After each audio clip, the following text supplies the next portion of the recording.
آغاز ہوتا ہے وہی مقطعات میں سے ایک لفظ ہا میم، اور مقطعات کے سلسلے میں تو میرا معمول اور مسلک آپ جانتے ہیں کہ میرے نزدیک یہ اللہ تعالی کی صفات میں سے متعلقہ حروف لے کر انہیں رکھا جاتا ہے، اور میں اسی طرح سے ان کے معنی کیا کرتا ہوں۔ مثلا ہا میم ہے اور میم ہے، خدا رحمان الرحیم کا ارشاد ہے کہ تنزیل الکتاب من اللہ العزیز العلیم۔ اس کتاب کا تنزیل کے معنی ہوتا ہے بتدریج کسی چیز کا نازل کرنا کسی چیز کا، اور اس میں تدریج یہ ہے کہ نبی اکرم صلی اللہ علیہ وسلم پر 23 سال میں یہ صحیفہ مقدسہ وحی کے ذریعے سے تکمیل تک پہنچا تھا۔ اس قدر تدریجاً یہ نازل ہوا ہے، اور پھر آپ کو معلوم ہے کہ یہ لفظ نزول یا نازل ہونے کے اندر بہت بڑی ایک گہری معنویت فلسفہ ہے اس کے اندر، کہ یہ چیز ہمارے دور میں عام ہوئی ہے کہ بعض چیزیں سبجیکٹو ہوتی ہیں، انسان کے اندر سے وہ نکلتی ہیں۔ میرے خیالات، میری آرزویں، میرے مقاصد، میرے ارادے، میرا علم میرے اندر سے باہر آتا ہے۔ شاید آپ کو علم ہو کہ لفظ ایجوکیشن کے معنی بھی ہے اندر سے باہر کسی چیز کو لانا۔ یہ جو ہمارے ہے ایجوکیشن ہے، یہ ایجوکیشن نہیں ہے، یہ انفارمیشن امپارٹ کی جاتی ہے، معلومات دی جاتی ہیں۔ ایجوکیشن کے معنی ہوتا ہے انسان کی داخلی اندرونی صلاحیتوں کو بروئے کار لا کے باہر لانا۔ تو اس لفظ کا ہی معنی نہیں آج ان کو پتا کیا کہ تعلیم کیا ہوتی ہے۔ یہ سبجیکٹو چیز ہوتی ہے، اندر کی چیز۔ انسانی تصنیفات جتنی بھی ہیں وہ ساری سبجیکٹو ہوتی ہیں۔ میں جو کچھ لکھ رہا ہوں، میری 40 کتابیں جو ہیں وہ میرے اپنے ذاتی خیالات ہیں جو اندر سے باہر آ گئے ہیں، میں نے ایکسپریس کیے ہیں ان کو۔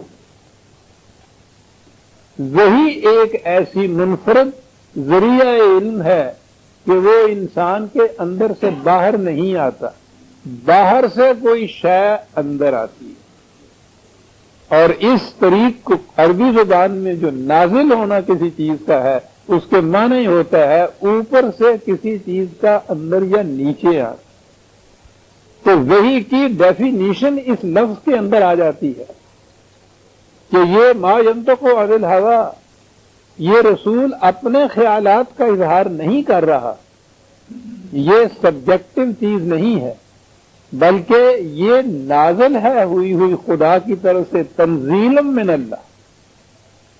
تو اس میں یہ جو آبجیکٹیوٹی پائی جاتی ہے، خارجیت جو اس میں پائی جاتی ہے، باہر سے کسی چیز کا معلومات میں ذریعے سے آنا، علم آنا، جس میں انسانی کاوش اور فکر کو کوئی دخل نہ ہو، یہ ہے جسے وحی کہا جاتا ہے۔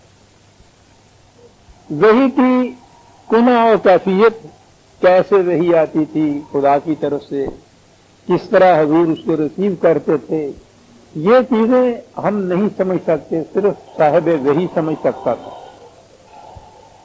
اور وہی چونکہ ختم ہو گئی نبی اکرم صلی اللہ علیہ وسلم کی ذات پہ، اس لیے اس کا تو امکان ہی اب نہیں۔ یہ کسی فلسفے، کسی سائیکالوجی کی روح سے یہ بات سمجھی نہیں جا سکتی، یہ بڑی منفرد چیز تھی۔ لیکن وحی کے جو کنٹینٹس ہیں، یعنی جو کچھ وحی کے ذریعے سے آیا ہے ہمارے سامنے، وہ عقل و بصیرت اور علم و تدبر کی روح سے سمجھا جا سکتا ہے۔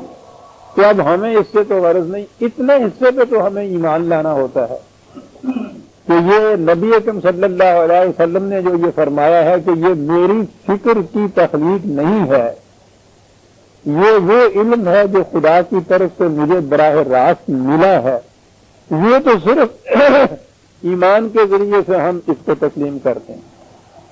حضور کی صداقت پر ایمان ہے ہمارا کہ آپ نے یہ جو فرمایا ہے بالکل یہ سچائی ہے۔ اس سے آگے جب ہم پہنچتے ہیں تو یہ جو قرآن ہمارے سامنے آتا ہے، یہ ہے جو وہ حضور نے دیا ہے ہمیں وحی کہہ کر۔ اب اسے عقل و بصیرت، علم و دانش کی روح سے سمجھا جا سکتا ہے پورے قرآن سے۔ یہاں آتا ہے انسانی فکر کا دخل۔ غور کیجئے کہ مجھے یا کسی اور کو اس سے واسطہ کیا کہ یہ رسول اللہ صلی اللہ علیہ وسلم کو کیسے ملا تھا. یعنی ہمارا تو ایمان ہے، فرض کرو کوئی اسے نہیں مانتا ہے تو میرا انداز یہ ہے، میں دعویٰ یہ کیا کرتا ہوں کہ خود قرآن کریم کو لے لیتے ہیں آن میرٹ کہ یہ جو کتاب ہے یہ کیسی، اور اس سے ہم دیکھیں گے کہ اس نتیجے میں پہنچا جا سکتا ہے یا نہیں کہ یہ کسی انسانی فکر کی تخلیق نہیں ہے، یہ علم خدا بندی ہے جو اس نے خود انسان کو دیا تھا. قرآن سے یہ چیز ثابت ہو جاتی. اور میرا انداز یہی کہ خود قرآن پہ تدبر سے، غور و فکر سے انسان اس نتیجے پر پہنچے کہ یہ کسی انسانی فکر کی تخلیق نہیں ہے، ماورائے فکر انسانی ہے. یہ غور و تدبر اور بصیرت اور فہم و دانش سے یہ بات ثابت اور سمجھ میں آ سکتی ہے.